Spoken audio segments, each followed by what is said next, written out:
because the primary was a primary return only. The secondary radar, the transponder, was turned off. In order to identify a primary radar target, you have to have two-way communications between the pilot and the air traffic controller, and the pilot has to report over a certain geographical location, or you have to be able to tell the pilot in the airplane to make a series of turns. And then the radar controller can look at all of the primary targets on his or her radar scope and say, there's an aircraft, or there's a target that just executed the turns I told. Now I can positively identify the aircraft. That never occurred. It's huge. Now, if Flight 77 really did go off of the radar screen for 36 minutes, according to her testimony, then the airplane was no longer flying, or it was low enough that it was out of radar coverage. One of the two. So, was the airplane landed at some place, some remote field? Then it does make sense that they lost the airplane for 36 minutes. But other than that, there's very little explanation for that. In the light of what we've seen and heard, it seems that the official version of 9/11 is not sufficient. We want the facts to be explained to us, and above all, we want them to be properly investigated. Basically, we want someone to finally tell us the truth. The United States government spends $892 billion per year to defend its citizens and its territory. It is the best protected country in the world, as President Bush has said. Nevertheless, on the 11th of September, the heart of America was attacked from the sky, and 3,000 helpless American citizens were killed in their own cities. If I had been sitting on that committee, the congressional committee examining 9/11, the one question that they could not get the Air Force to answer correctly in NORAD was why the fighter planes did not go up automatically when the first planes were found to be hijacked.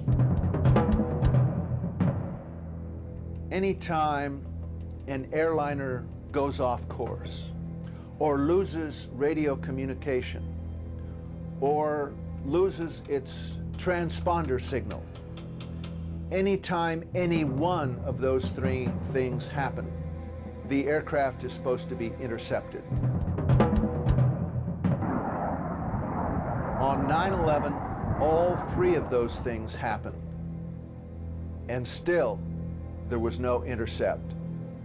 Those planes flew around for from 20 minutes to an hour and a half without ever being intercepted. We have direct contacts with our air defense colleagues by means of direct connections that are controlled by this touchscreen apparatus.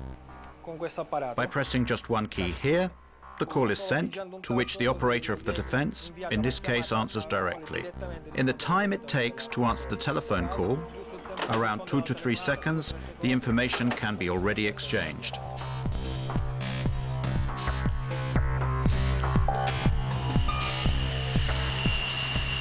So why weren't the 4 hijacked planes intercepted and shot down? Military jets travel much faster than passenger aircraft. It would have been easy for them to catch up the jet planes before they crashed. This airplane can reach a maximum speed of Mach 2.05. This means it exceeds twice the sound barrier. This is approximately 2,400 kilometers per hour.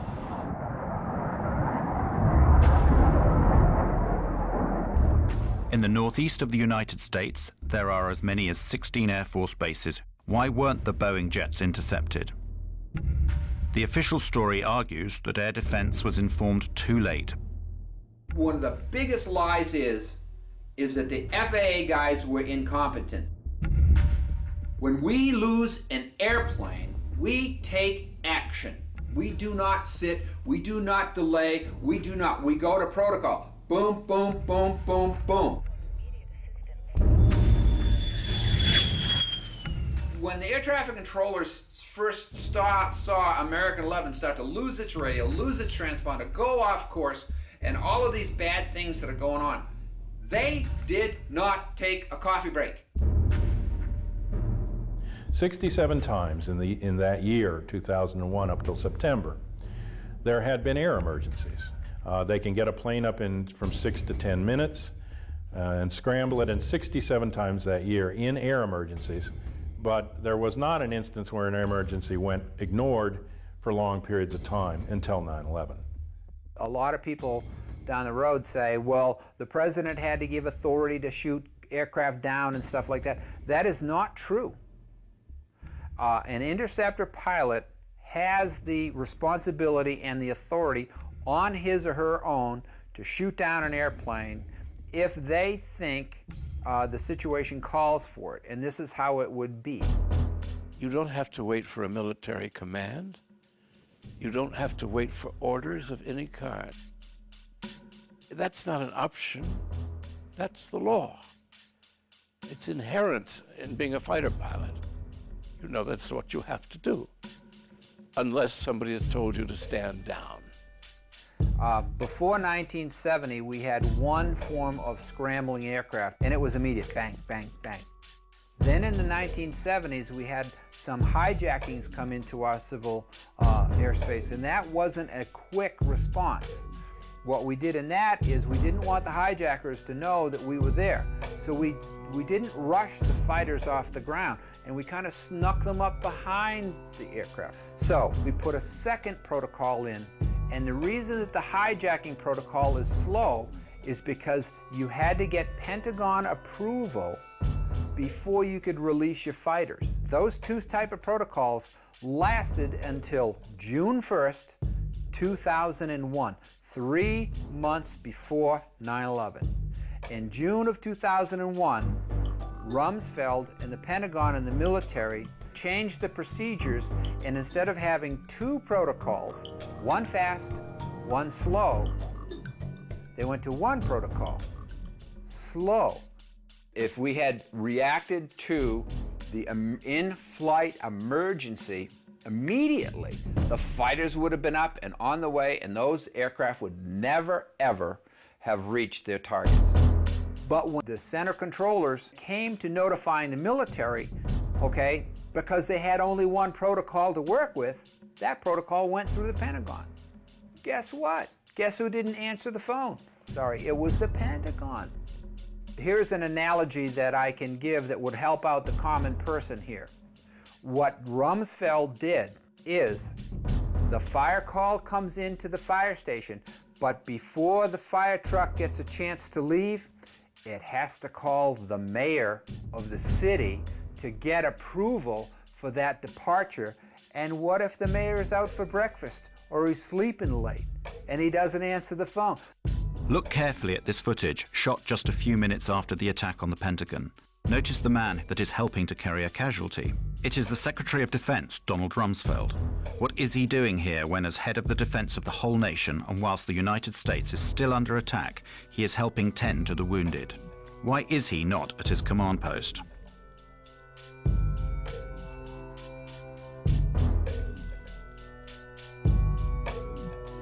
The phone calls went to the Pentagon. It went through the military, and the military was sitting there saying, oh, hey, don't answer, don't answer that phone, whatever it might be.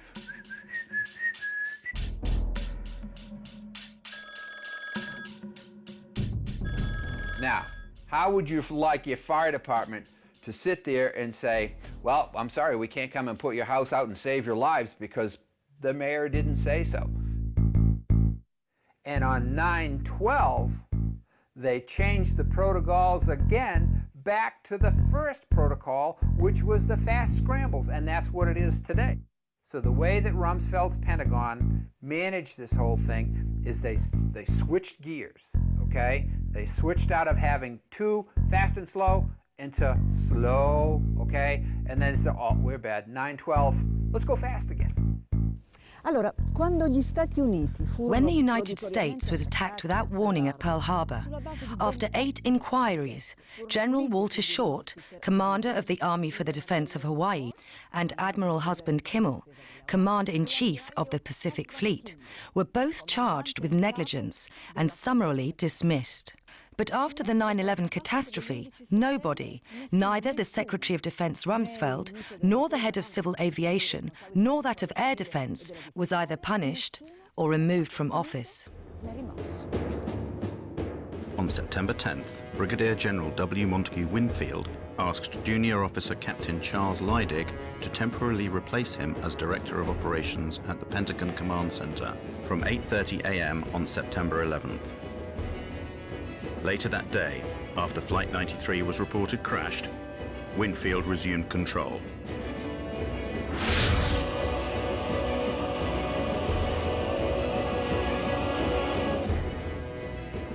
Captain Leidig had only just completed a course qualifying him to run the command center.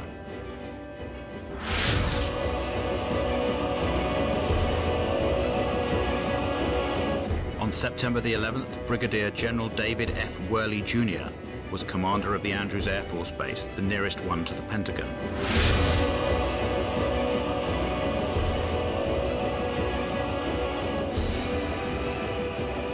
On September the 11th, Richard B. Myers, Vice Chairman of the Joint Chiefs of Staff, in the absence of Chairman Shelton, was the temporary head of all U.S. Armed Forces.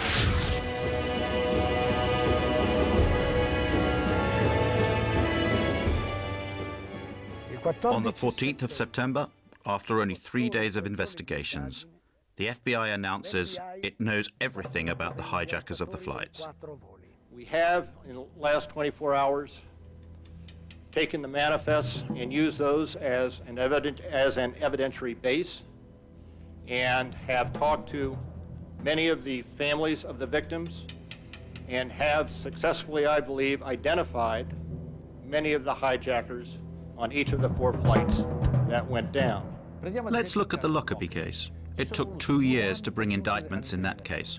2 years. In this case, in only 3 days, the FBI provided the names of all the hijackers without providing any evidence that they were actually on the flights. On the 12th of September, the Attorney General of the United States, Mr. Ashcroft, declares to the whole world that the passport of one of the hijackers had been found, a few blocks away from the ruins of Ground Zero.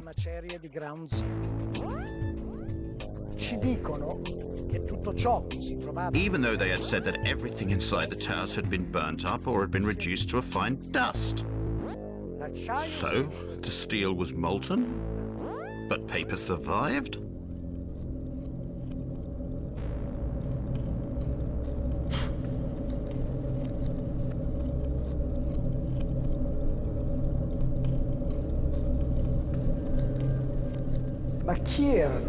Who were these hijackers? The official story states that 15 out of the 19 came from Saudi Arabia, that they were trained in Afghanistan, and that they were Islamic fundamentalists, fanatical Muslims. Al-Qaeda is supposed to be a Salafist network, and Salafism is a very, very Puritan strain of Islam that suggests that we need to follow very closely, to the letter, the activities of the Prophet Muhammad. So, were these people Islamic fundamentalists? The evidence would suggest no. Muhammad Asa was basically not an Islamic fundamentalist. There was always drinking, always drinking. There wasn't wine, it was beer or liquor or whatever. There was always drinking, always. And they had massive supplies of cocaine. Muhammad and all these people that he was with, they were drunk and stoned out of their freaking minds.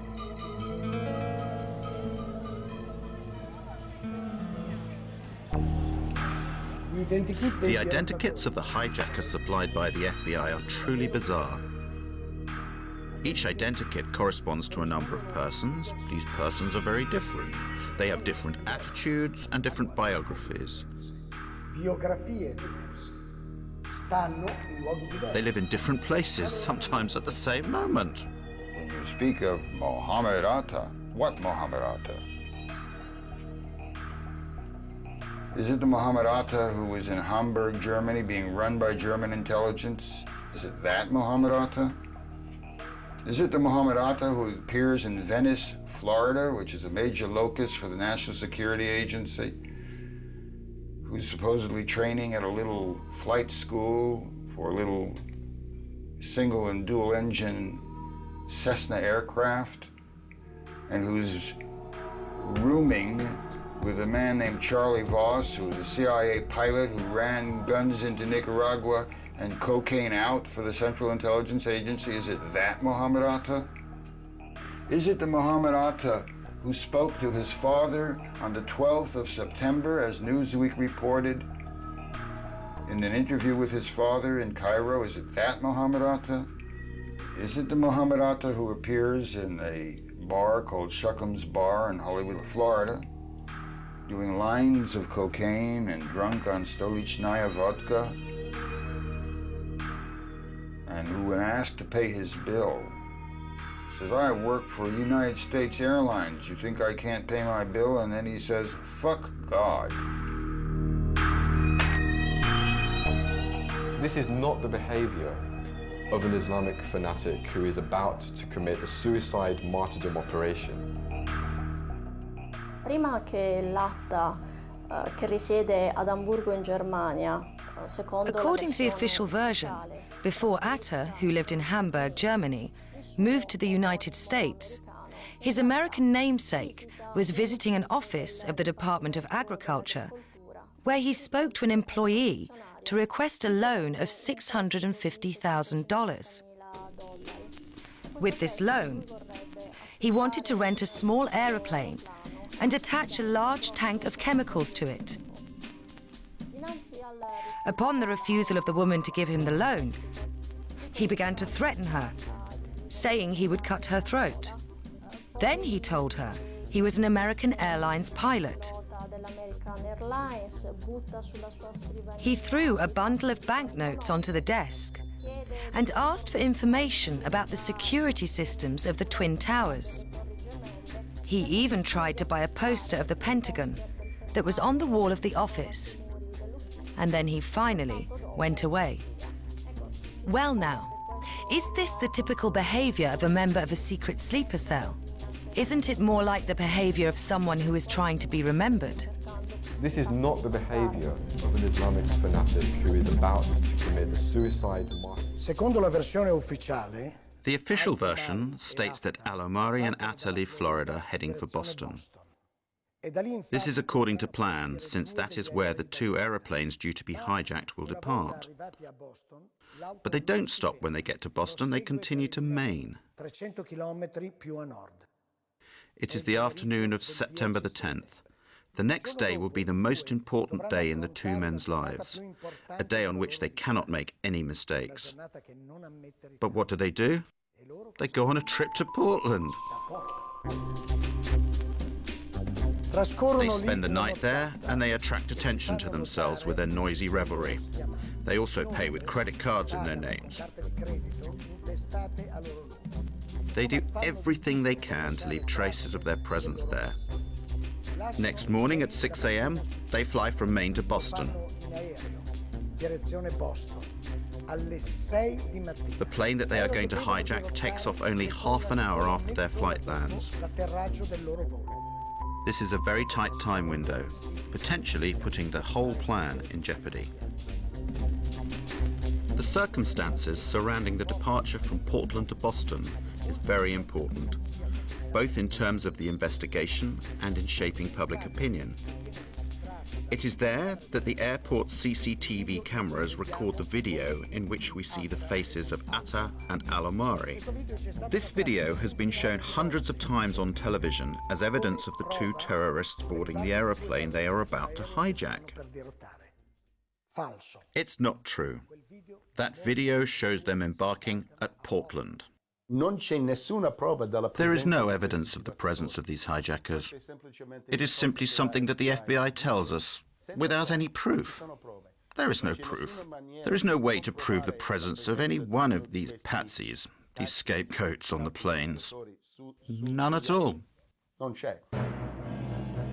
Il 16 settembre, On September the 16th, one of the alleged hijackers of Flight 11, Abdel Aziz Al-Omari, went to the Jeddah consulate to protest his innocence to US officers. Al-Omari, Al-Omari, a pilot from Saudi Airlines, receives an official apology from the American officers in Riyadh.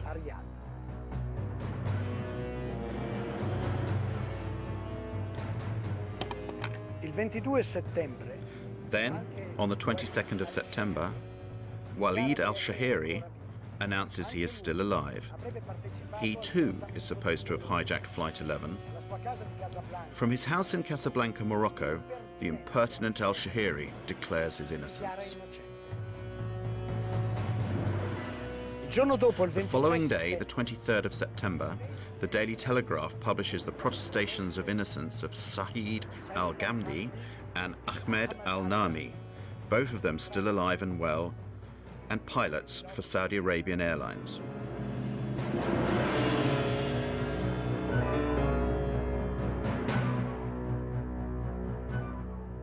il 27 settembre, On the 27th of September, CBS tracks down Salem al-Hazbi. Al-Hazmi. According to the FBI, he was dead after Flight 77 crashed into the Pentagon. Invece, curiosamente, But curiously, he persists in hanging around alive in Saudi Arabia, where he works in an oil refinery. in un impianto petrolchimico.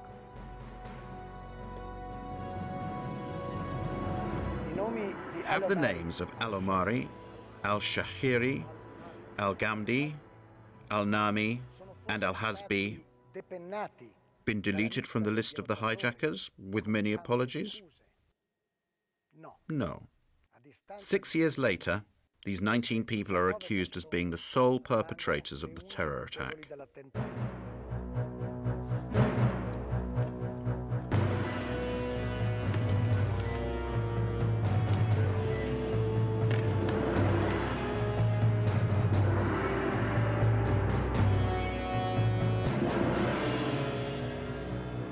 If we can't establish the identities of the perpetrators, then you have a serious problem in your criminal inquiry. Raising this question is not about raising conspiracy theory. It's really just about criticizing the absolutely ridiculous nature of the criminal inquiry and the fact that they have no idea who carried out these attacks. Then the fundamental question in a criminal inquiry is who did it?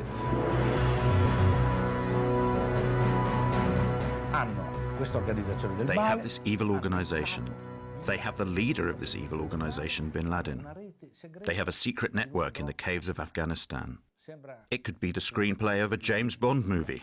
The first bin Laden videotape that was leaked and that was used by the media to suggest that Osama bin Laden has claimed responsibility. This was a very problematic videotape. There was an analysis that found that it was completely fraudulent. There were a number of issues. There were basic issues such as, for example, Osama bin Laden was wearing a gold ring. Now, in Islamic fiqh, Islamic law, a man is not allowed to wear gold. So why is the head of one of the most militant Salafist movements wearing a gold ring? Doesn't make sense. The video in question, that was found in Afghanistan in very doubtful circumstances by American soldiers in a house that was supposed to have been abandoned by Al-Qaeda, has been questioned for various reasons. For example, a German TV network gave an alternative translation. It is completely different from the one given by the American investigators. They are not apparently claiming a role in the 11th of September attacks, but they are simply talking about what happened on September the 11th. Many of the other videos of Osama bin Laden have in fact a person speaking and an audio track that does not correspond, or that corresponds very little, to what his lips are actually saying.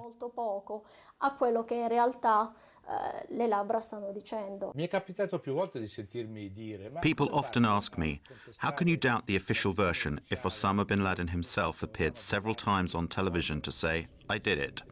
So I will tell you a little story.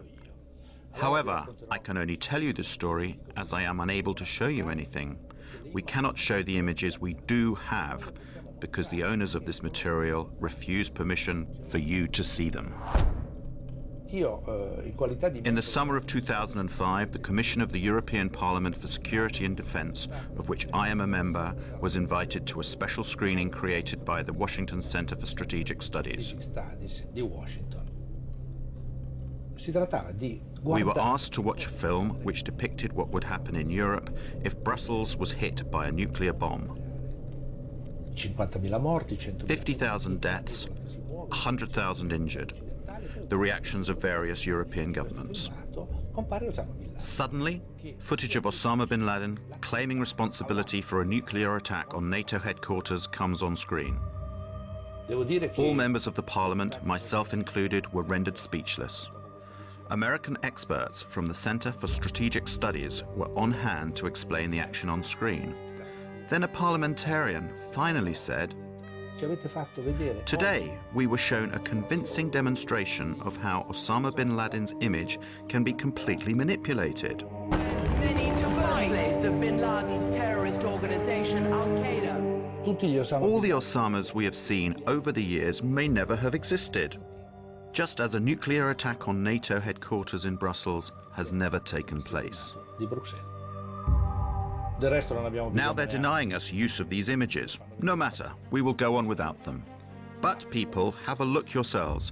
This is an Osama bin Laden from the 7th of September of 2007. Compare him with the other Osamas we have seen in the last few years. Do you believe it is possible that he is getting younger over time? Do you believe it is possible that his beard is darker than before? Do you believe it possible that his nose has grown? We don't need analysis. A child can understand that they are two different people, but these people are being introduced to us as if they were the same person.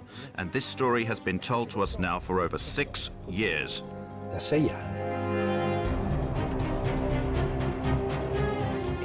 Did bin Laden organize the attacks of September the 11th? And if so, did he do it alone or with someone else? At this point, we must explain the origins of Al-Qaeda. Al-Qaeda è stata fondata. Bin Laden founded Al-Qaeda in 1989 at the end of the war between the Soviet Union and Muslim guerrillas in Afghanistan.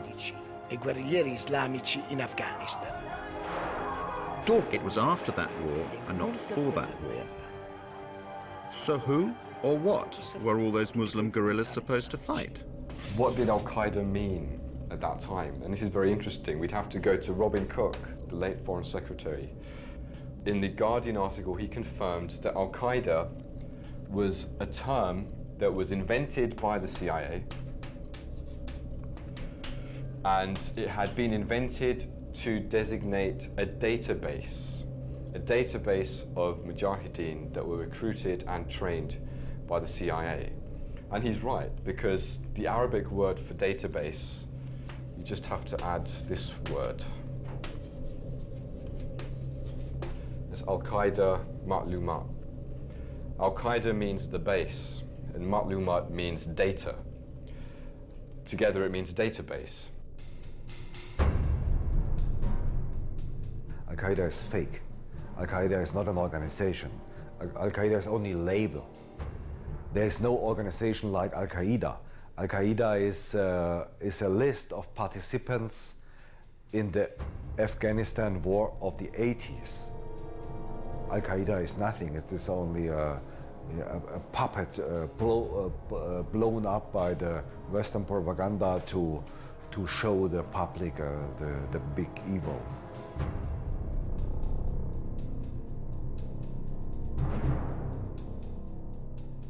I was chief of the visa section at the American Consulate General in Jeddah between September 1987 and March 1989.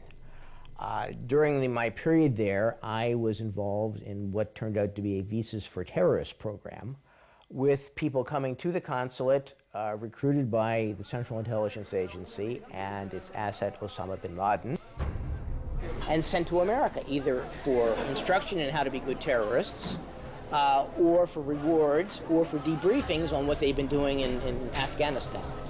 I assume it was simply on how to blow things up, shoot things down, and overthrow governments. After the Cold War, Their connections with Al-Qaeda proliferated, multiplied. Al-Qaeda is being controlled in various ways, directly and indirectly.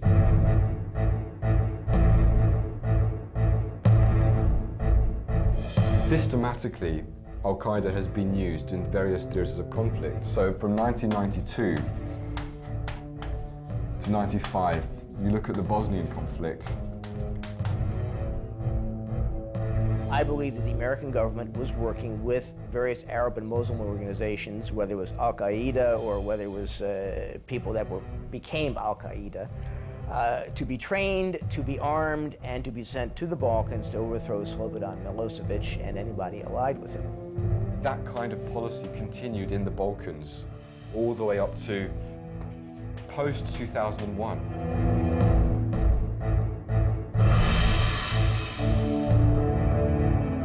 American secret services, who only delivered weapons during the war, after the war also engaged the jobless Mujahideen on their own payroll.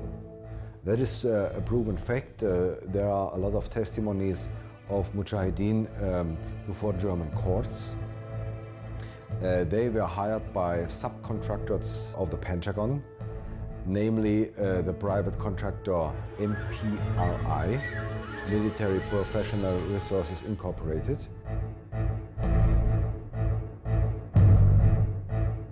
MPRI is formally private, but in fact it's kind of secret device of the US Army.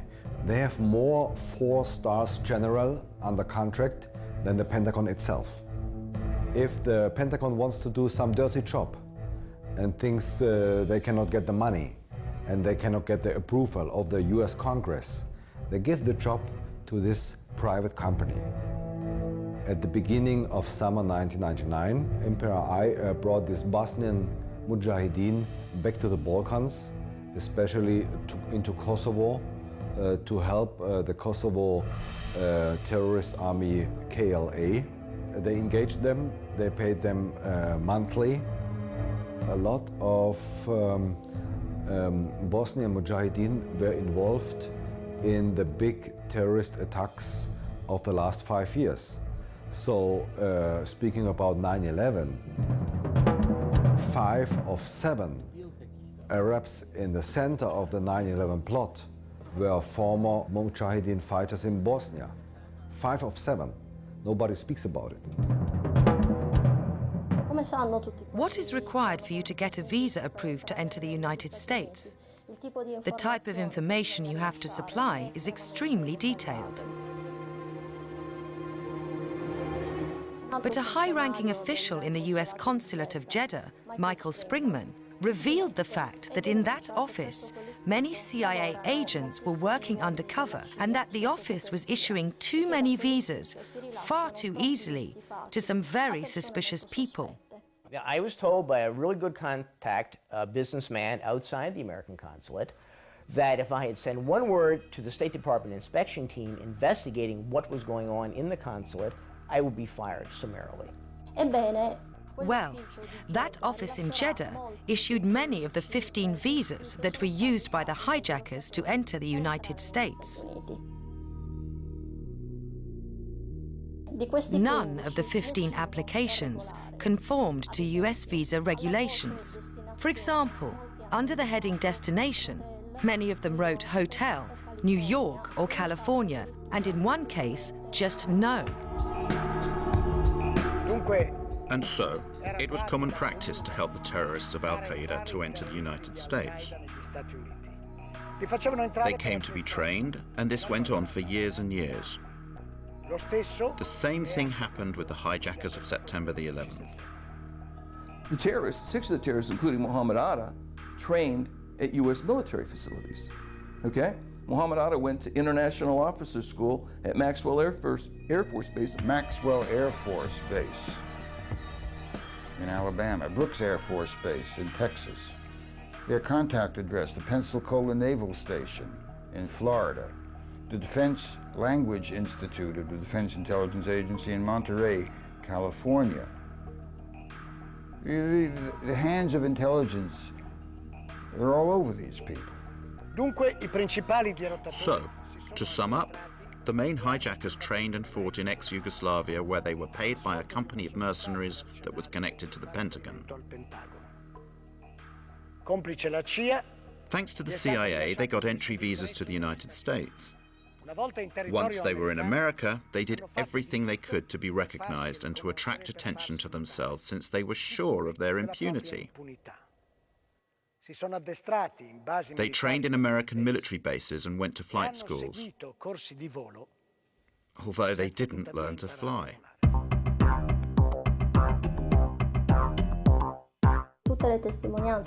All the testimony about these lessons indicate that these men were completely incapable of maneuvering even small aeroplanes. For example, Mohammed Atta hired an aeroplane from a flight school, but he was not even able to take off. So he left it there on the runway and went away. Regarding two other pilots, their instructor, Rick Grazer, said to investigators and the press that he could not understand how these two could have maneuvered an aeroplane. His exact words were that it was like Dumb and Dumber in a plane.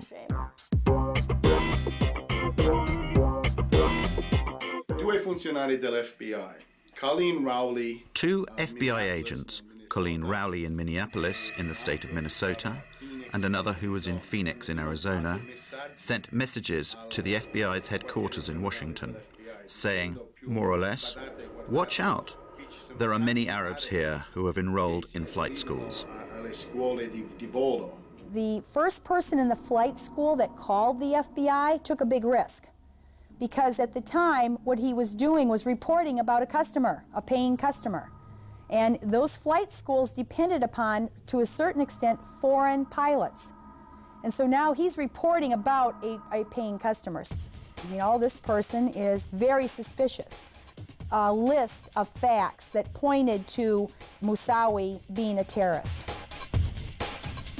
He wanted to learn to fly but not take off and land. I have never seen such a unusual person seeking flight instruction.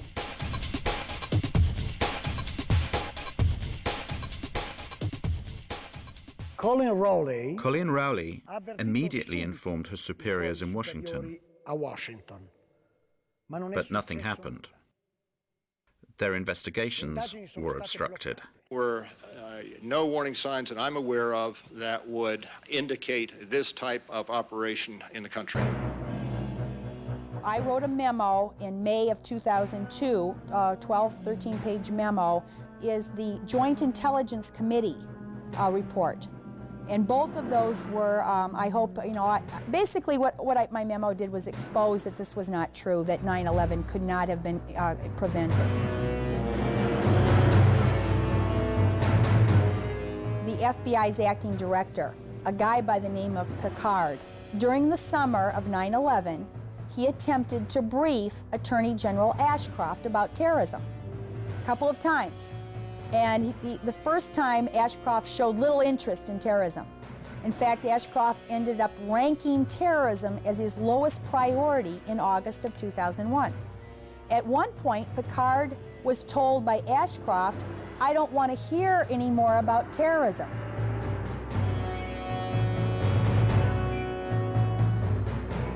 After September 11, 2001, when I heard about the planes crashing into the World Trade Towers and into the Pentagon, I said, geez, these were the same people, according to the Los Angeles Times, who had gotten their visas from the American Consulate General at Jeddah.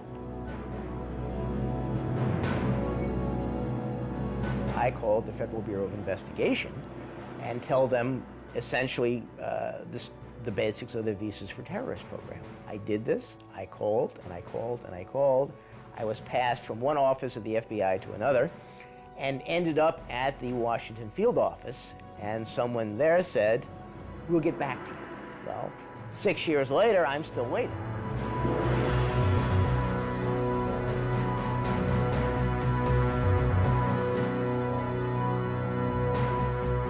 We received these audio tapes that were obtained 3 months before September 11, 2001, from a different field office, Iranian informant who'd been on FBI's payroll for 10 years, since about 1991, 1992, in April 2001.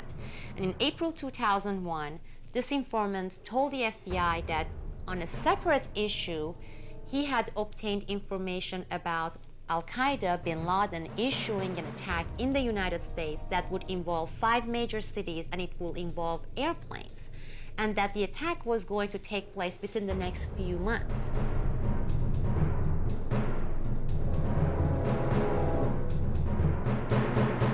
They took the information, they found it important, they filled out forms, they came back to the headquarters, and then they filed it. They gave it to the superiors, right? Nothing happened. 2 months later, they met with the same informant again. And the informant asked, he said, did you do something with that information I gave you, because it came from really reliable sources? And the agent said, yes, we gave it to our superiors. Well, nothing happened. Nobody followed up on this. They discovered Ramzi Youssef's computer with the Bojinka plan in 1996 in the Philippines.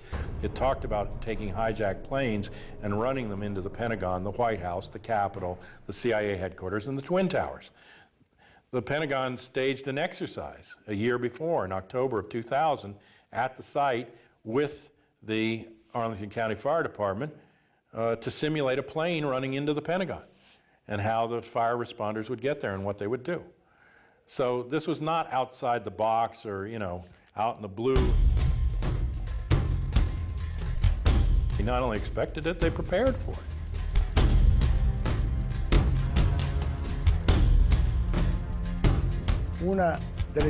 One of the most frequent declarations made by the Bush administration was that these attacks took us by surprise. I don't think anybody could have predicted that they would try to use an airplane as a missile, a hijacked airplane as a missile. And I don't think the prior government that could envision flying airplanes into buildings on such a massive scale.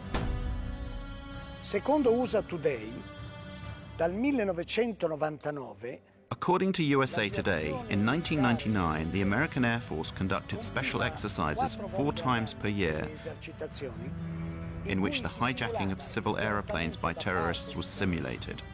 The selected targets were the Twin Towers and the Pentagon.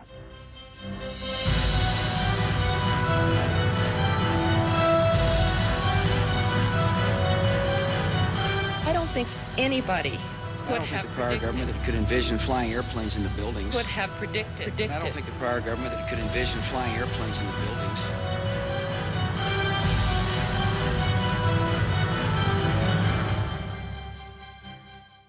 On the 11th of September 2002, the New York Times wrote, "1 year later, the public knows less about the circumstances of 2,801 deaths at the foot of Manhattan in broad daylight than people in 1912 knew within weeks about the Titanic." 5 years after that article, what happened that day is still a mystery. My name is Bob McIlvaine. I'm from Philadelphia, Pennsylvania. I lost my son Bobby, who was age 26, on September 11th, 2001. He had just gotten a job at Merrill Lynch. Already, I'm getting emotional.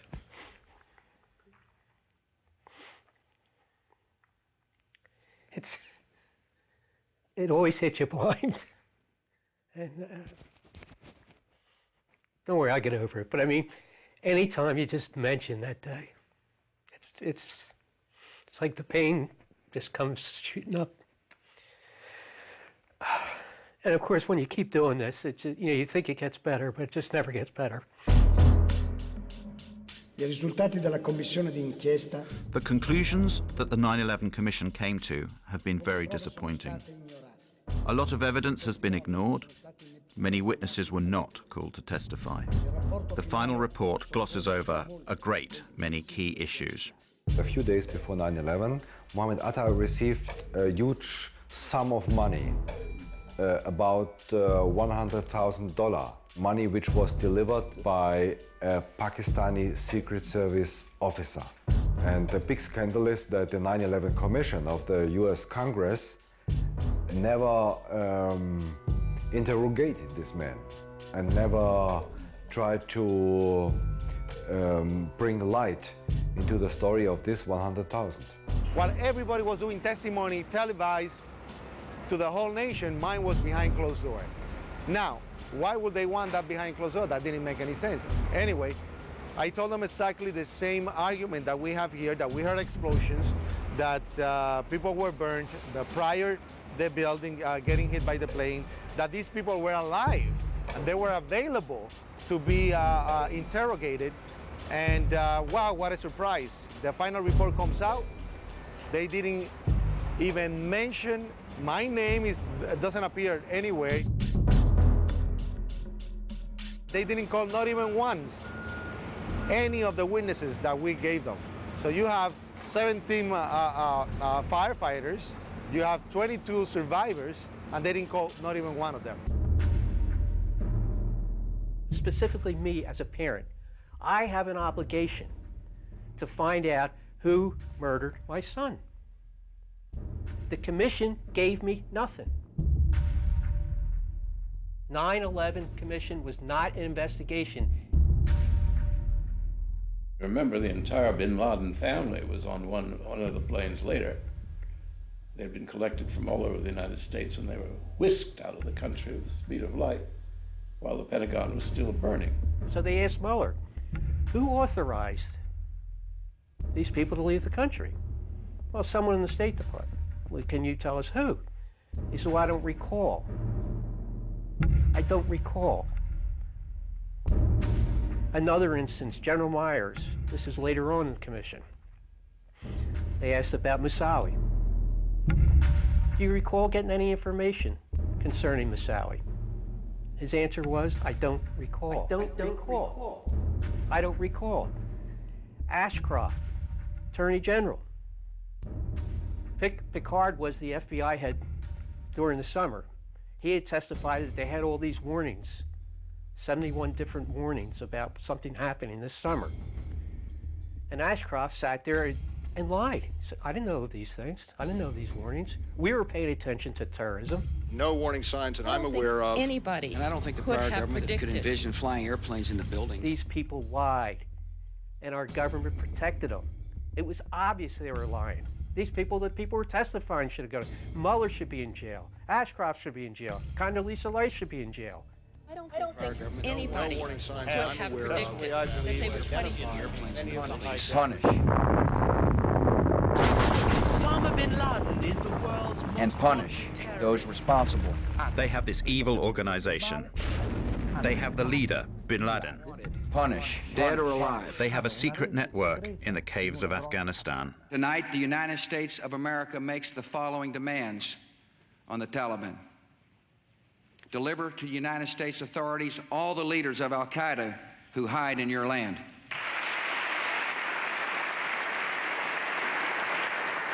Give the United States full access to terrorist training camps so we can make sure they are no longer operating. These demands are not open to negotiation or discussion.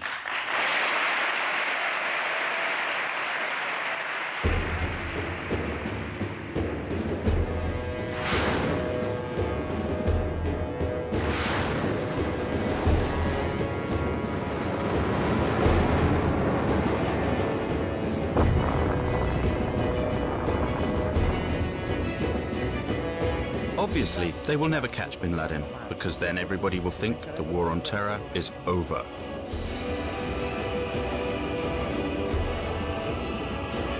It's hard for Americans to imagine how evil the people are who are doing this.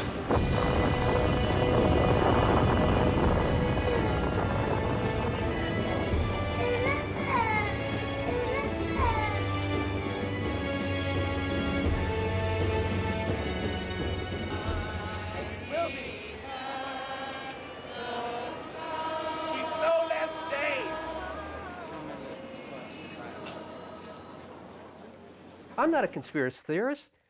I'm a parent looking for the murder of my son. And you have to be a moron to think that 19 Arabs did it. Again, my dogs know better than that. So that's very important. Put yourself in my shoes and think of your child being murdered. And you've never had an investigation. Well, how would you feel if they refused to investigate the murder of your child?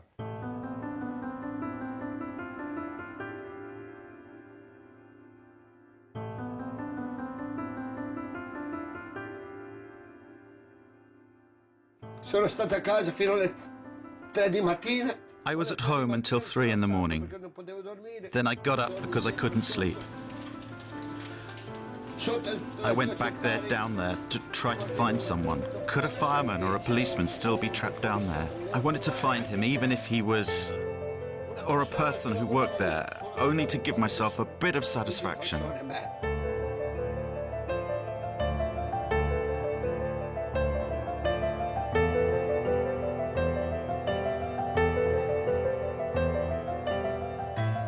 Sono stato laggiù per 9 giorni a fila. I was down there searching for 9 days, but I didn't find anyone alive. I went down there for nearly a year and a half. And if I wasn't down there working and searching, I was at funerals. They took my friends from me. They took my job from me. And I really loved that job. And they took my health from me. I do not want people to forget that day.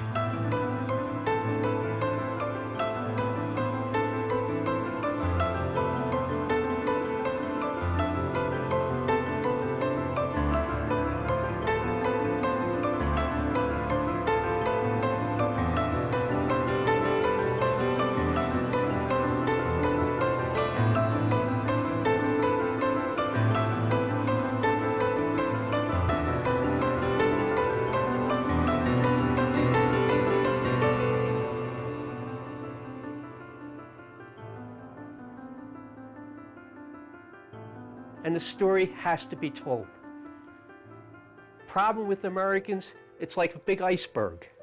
We live at the tip of the iceberg, and we're afraid of the dark truths of our history. And it's getting worse and worse. Well, this is a real dark truth. It will pull the whole iceberg down, but then hopefully it'll rise back up. But we have to learn the truth, or this country isn't worth anything. All that history is lame. And the people should be ashamed of themselves for not seeking the truth.